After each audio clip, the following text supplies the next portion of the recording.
Bienvenue sur Médien TV pour un nouvel épisode de votre émission avec le Maroc depuis Washington. Nous sommes toujours très heureux de vous retrouver.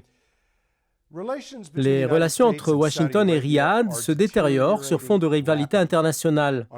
À la veille des élections de mi-mandat aux États-Unis, l'OPEP+, menée par l'Arabie Saoudite de Mohammed Ben Salman, a décidé de réduire sa production pétrolière de 2 millions de barils par jour. Une décision qui a été prise à l'unanimité de ses membres et pour des raisons purement économiques afin de soutenir les prix du brut qui étaient en train de baisser.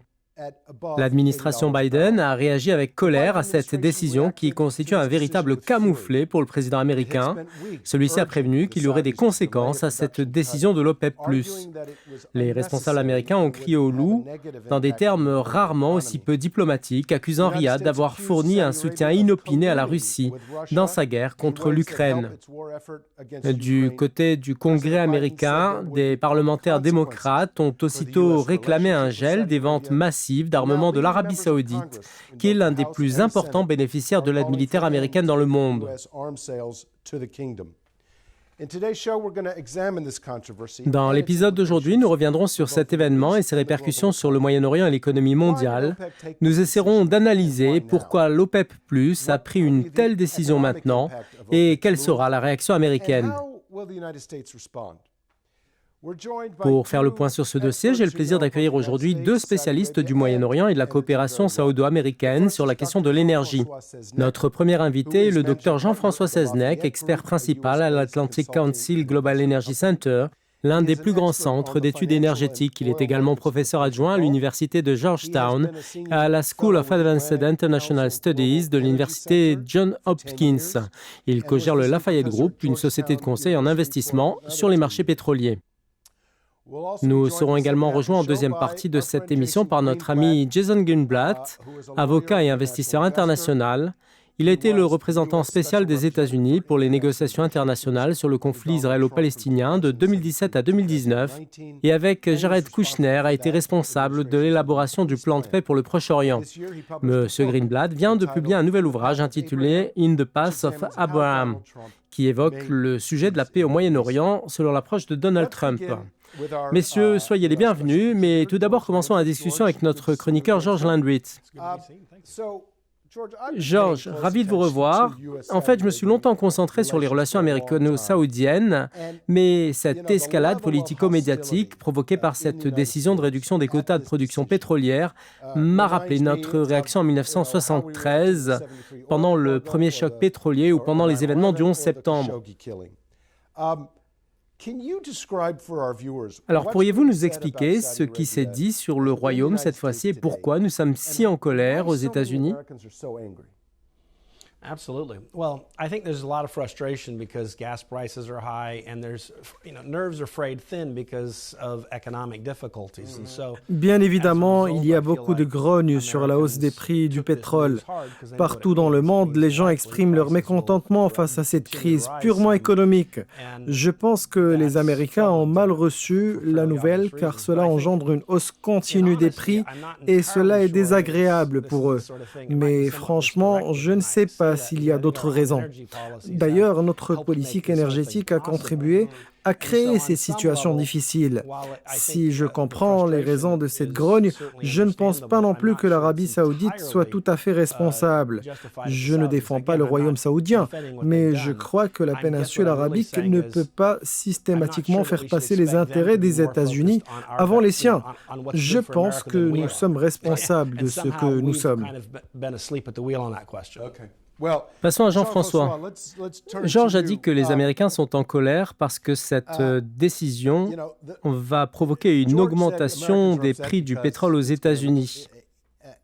Alors que de son côté, l'administration Biden dit que la Russie ne peut pas masquer sa responsabilité. Mais je ne comprends pas pourquoi les Saoudiens devraient prendre leurs décisions en fonction du prix que les Américains peuvent payer pour le pétrole. En tout cas, l'Arabie saoudite est choquée par la réaction américaine à cette baisse des quotas de l'OPEP+.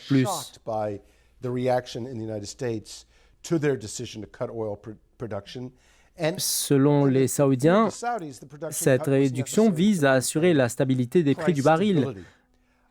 Je voudrais d'abord vous demander si cette décision est justifiable sur le plan économique et si les Saoudiens ont mal évalué les attentes de l'administration américaine.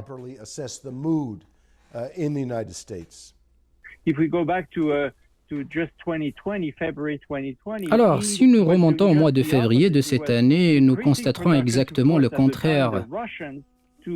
L'Arabie saoudite a augmenté sa production pour forcer les Russes à revenir à la raison, quitte à subir d'énormes pertes financières. Cela a conduit à des résultats contre-productifs car c'était pendant la propagation de la COVID-19 lorsque le prix du baril de pétrole est tombé sous les $20, ce qui a posé un énorme problème.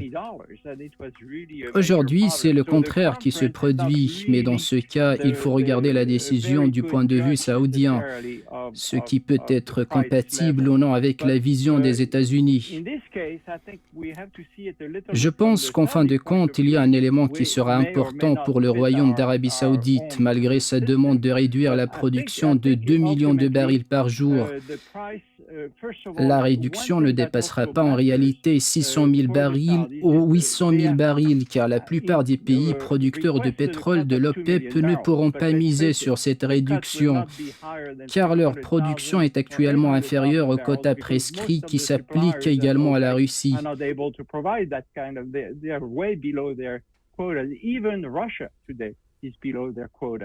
De plus, le Royaume d'Arabie saoudite a annoncé sa volonté de plaire à Washington, de fournir 400 millions de dollars à l'Ukraine, un montant similaire au produit de 3 jours de production pétrolière saoudienne.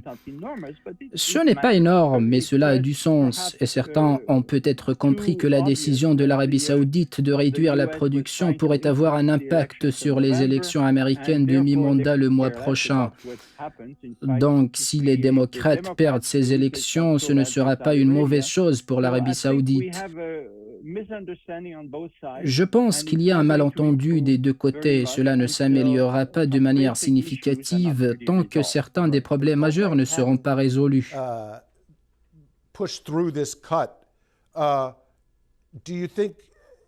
Si l'OPEP+ n'avait pas pris cette décision, pensez-vous que le prix du baril serait tombé à moins de $80?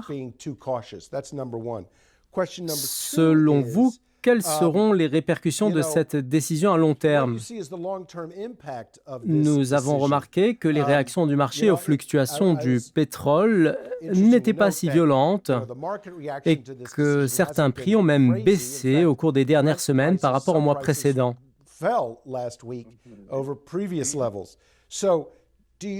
Pensez-vous que cette décision permettra à Riyad d'atteindre son objectif, qui est d'assurer sur le moyen terme la stabilité du prix du baril autour de $90?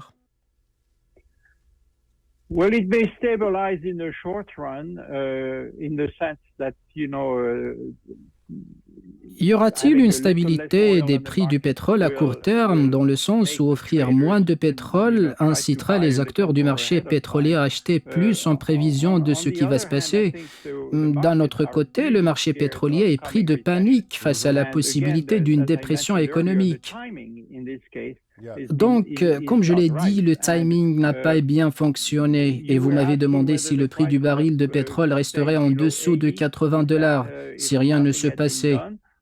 Peut-être oui, mais le prix passera rapidement à moins de $80 si la dépression devient une réalité. D'un autre côté, certains défendent cette décision en faisant remarquer qu'elle va permettre à l'OPEP+ de se constituer un stock stratégique. Rappelez-vous qu'en juillet dernier, les États-Unis ont demandé aux Saoudiens d'augmenter la production et la réponse a été « Nous n'avons pas les moyens de fournir plus de pétrole ». En réduisant maintenant, cela permet de garantir un stock tampon pour toute éventualité future. Selon vous, s'agit-il d'une sage décision? C'est vrai que si les Saoudiens réduisaient la production de 400 000 barils par jour, comme ils l'ont dit, cela leur donnerait la possibilité de revenir sur le marché en ajoutant 400 000 barils. I'm not sure it will make that much difference, really. They have the capacity to increase, or they say they have the capacity to increase production. Je ne suis by pas probably sûr over que a cela aura un million impact barrels. significatif, And, car l'Arabie saoudite a la capacité de produire du pétrole à plus d'1 million de barils par jour. so Et ce I n'est don't pas think nécessairement acquis. Et donc je pense que c'est possible. This will allow them to be there in case there is a big need all of a sudden. I'm not sure at this point that De ce fait, je ne pense pas que cela aurait un grand impact. Final question for you, Jean-François. Again, the United States argued that Ma dernière question pour vous, Jean-François. Les États-Unis soulignent que la baisse de la production de pétrole aujourd'hui est la dernière chose dont l'économie mondiale a besoin. Qu'en pensez-vous? Est-ce que le cours du pétrole est aussi déterminant ou n'est-il qu'un des facteurs qui orientent l'économie mondiale?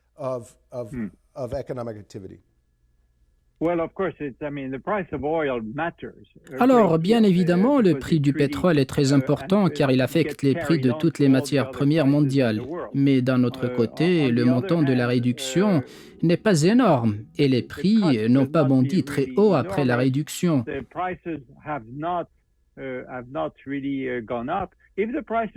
Si les prix du pétrole augmentent très rapidement, comme cela s'est produit dans les années 70, de 4 $ à 40 $, cela aura un grand impact.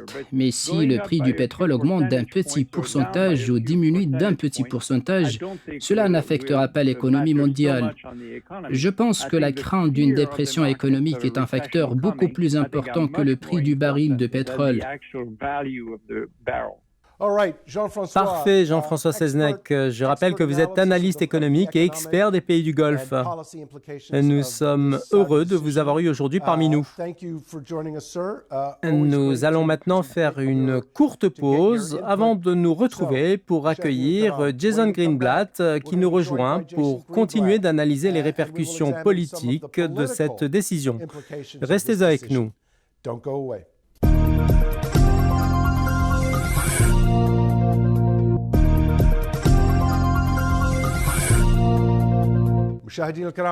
Nous voilà de retour pour la suite de votre émission avec le Maroc depuis Washington.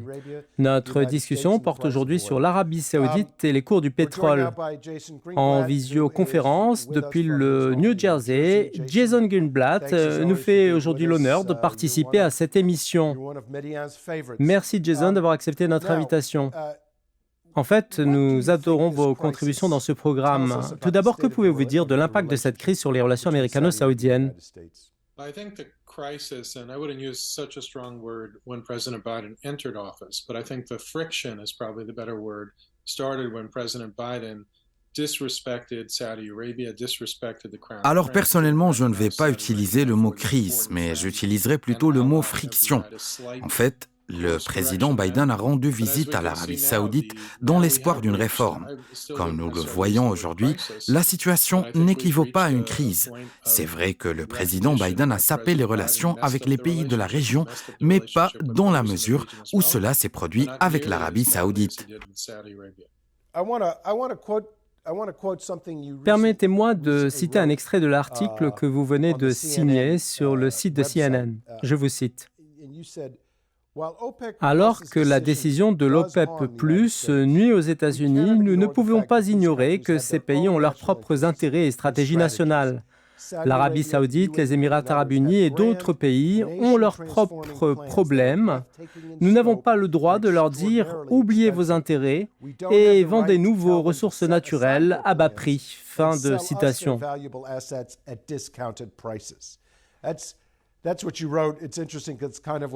Il est surprenant que votre vision corresponde à ce que George a dit tout à l'heure, mais d'une manière différente. Selon vous, quelles sont les raisons de la colère de l'administration Biden contre un allié de longue date comme l'Arabie saoudite? There's certainly a lot of politics going around. In fact, we now see Saudi Arabia released a statement. Écoutez, il y a certainement des facteurs politiques derrière cela. D'ailleurs, nous venons d'entendre une déclaration de l'Arabie saoudite indiquant que l'administration du président Biden a demandé à Riyad de reporter la réduction des quotas de production de pétrole d'un mois, c'est-à-dire jusqu'après les élections de mi-mandat aux États-Unis. Je ne sais pas si c'est vrai ou non, mais la Maison-Blanche ne l'a pas démenti dans une interview réalisée par un correspondant de Bloomberg avec le directeur de l'American Economic Council, malgré l'insistance du journaliste à répéter la question « Avez-vous demandé à l'Arabie saoudite de reporter la décision d'un mois ?» Le directeur du National Economic Council n'a pas répondu à la question, ce qui a suscité mon inquiétude car il s'agit d'un enjeu purement politique. En outre, il existe un sentiment anti-saoudien au sein du Parti démocrate de certains secteurs à Washington et aux États-Unis qui joue également un rôle à cet égard. Il y a aussi le problème du manque d'information et de compréhension de la région, en entendant les critiques de certains membres du Congrès qui disent unilatéralement que l'Arabie saoudite devrait faire ceci, les Émirats arabes unis et l'OPEP devraient faire cela, ce qui est illogique car ils voient les choses d'un point de vue américain sans aucun égard pour l'autre côté. Par conséquent, j'estime qu'il n'est pas juste que ces pays vendent leurs ressources naturelles à bas prix, ce qui reflète l'arrogance de ceux qui exigent de l'Arabie saoudite, des Émirats arabes unis et d'autres qu'ils fassent ce qu'ils leur demandent. Il fallait donc leur rappeler que ces pays ne sont pas des pays qui sont dans l'orbite des États-Unis et qu'ils ne peuvent pas leur donner des ordres. Ce sont des pays amis et alliés. Il faut s'asseoir avec eux et essayer de les convaincre de ce que nous considérons comme de bonnes décisions. De plus, nous ne devrions pas ressentir de pressentiment si la réponse est non, car nous également, nous prenons nos décisions en fonction de nos intérêts. Je ne dirais pas qu'ils vous écouteront, mais si l'administration Biden sollicitait vos conseils sur la façon de résoudre ce différend, que leur diriez-vous ? Je pense que le président Biden doit reconnaître que l'Arabie saoudite est un pays fort et important et que même s'il n'aime pas ses dirigeants politiques, la relation avec l'Arabie saoudite est extrêmement importante pour les États-Unis et nos alliés dans la région. De ce fait, le président Biden doit retourner en Arabie saoudite afin d'arranger les choses avec le prince héritier. Il ne faut pas croire que si l'Arabie saoudite finit par se rapprocher de la Russie et de la Chine et s'éloigner des États-Unis, que ce serait une bonne chose. Je suis curieux de savoir si vous avez parlé avec des responsables saoudiens et si oui, quels sont leurs arguments. Je ne pourrais parler d'aucune entrevue privée que j'ai eue, mais je peux parler de mon impression. Les Saoudiens ont du ressentiment envers l'administration Biden depuis qu'il a pris ses fonctions. Ils ont essayé autant qu'ils le pouvaient, comme les pays de la région, de collaborer avec lui, mais ils n'apprécient pas que l'administration Biden tente de rétablir l'accord nucléaire désastreux avec l'Iran. En ce qui concerne votre question, pourquoi les Saoudiens ont pris la décision de réduire la production pour augmenter les prix, je ne connais pas la réponse. Mais je pense que la principale raison est d'ordre économique, car le budget saoudien dépend du cours du pétrole. Et je ne doute pas que lorsqu'ils ont pris cette décision, ils ont examiné les effets possibles sur les États-Unis, y compris les effets politiques potentiels. Nous devons réaliser qu'il est naturel de choisir ce qui est dans son propre intérêt. La Maison-Blanche n'est pas différente quand elle prend une décision, et cela s'applique non seulement au cas du président Biden, mais à n'importe quel président américain. La discussion porte sur les répercussions politiques d'une telle décision. Ils ne peuvent pas prendre leurs décisions en se basant uniquement sur des facteurs politiques. Ils tiennent compte de ces influences et l'Arabie saoudite n'est pas différente de la Maison-Blanche. Je ne pense pas que les influences politiques aient motivé la décision saoudienne. Jason, you mentioned Saudi Arabia. Jason, vous avez mentionné le mécontentement des Saoudiens face à la gestion et aux négociations de l'administration Biden avec l'Iran. Dans quelle mesure cela a-t-il contribué à amplifier la tension actuelle ?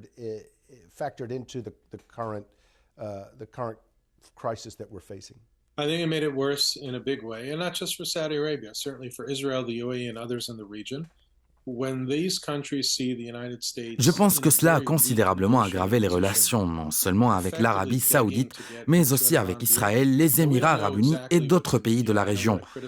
Quand on voit plusieurs pays dans une position de négociation très faible, qui revient à quémander un accord nucléaire avec l'Iran, on ne sait pas exactement ce que cet accord impliquera, et je ne le critiquerai pas, car je ne suis pas au courant de son contenu.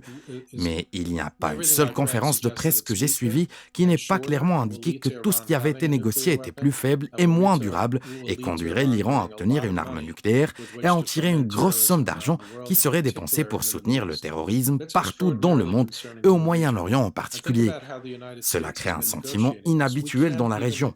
Et quand je pense à la façon dont les États-Unis négocient, je me rends compte qu'on ne peut même pas négocier directement avec l'Iran. Nous n'avons pas permis à nos amis et alliés de la région d'être dans la salle de négociation, mais nous avons permis aux Européens de négocier, ce qui a fait ressentir à beaucoup la faiblesse de la plus grande puissance du monde. Quand les États-Unis permettent à l'Europe de négocier en son nom alors que les Européens n'ont pas les mêmes intérêts américains et ne sont pas exposés aux mêmes dangers que la région ressent ni aux dangers que les États-Unis ressentent, l'Europe est en troisième position si l'Iran tente de lancer une attaque extérieure. Et ce que les Européens veulent, c'est simplement de l'argent. Ils le voulaient avant la guerre en Ukraine et ils le veulent encore plus instamment aujourd'hui. Ils ne sont pas un parti sans intérêt, mais leurs intérêts sont différents de ceux des États-Unis et je pense que la région est frustrée, pleine de ressentiment, en colère et préoccupée par la manière dont les États-Unis gèrent ces négociations.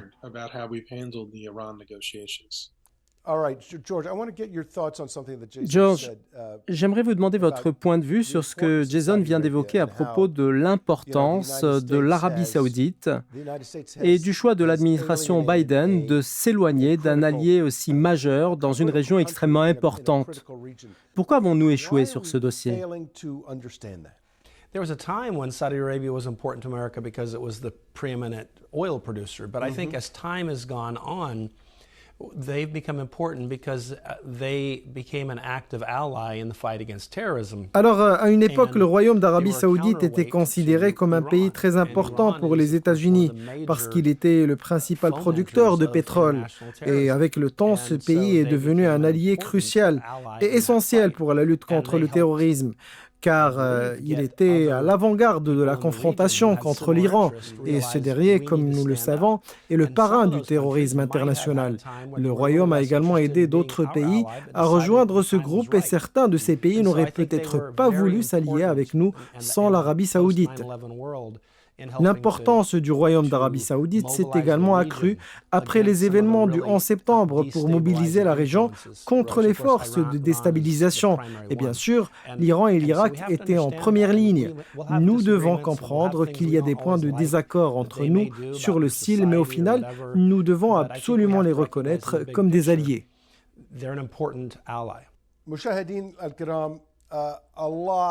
Nous arrivons déjà au terme de cette discussion. Alors pour conclure, je dirais qu'il ressort beaucoup de colère, de méfiance et d'incompréhension, non seulement de cette décision de réduire la production de pétrole, mais aussi de l'ensemble de notre relation avec l'Arabie saoudite. Chaque partie a des griefs envers l'autre. Côté américain, l'administration Biden estime que l'Arabie saoudite joue un jeu dangereux sur le prix du pétrole et qu'elle n'a pas pris en compte les intérêts de son allié le plus important, les États-Unis. Du point de vue saoudien, comme expliqué par Jason et George, on ne comprend pas pourquoi, au nom de la protection du consommateur américain, on devrait se plier à ce diktat. Les Saoudiens estiment qu'il est légitime de garantir le prix du baril et qu'il vaudrait mieux penser à l'avenir et prendre des décisions responsables au lieu d'affaiblir une relation de longue date et de réviser la position sur l'Iran.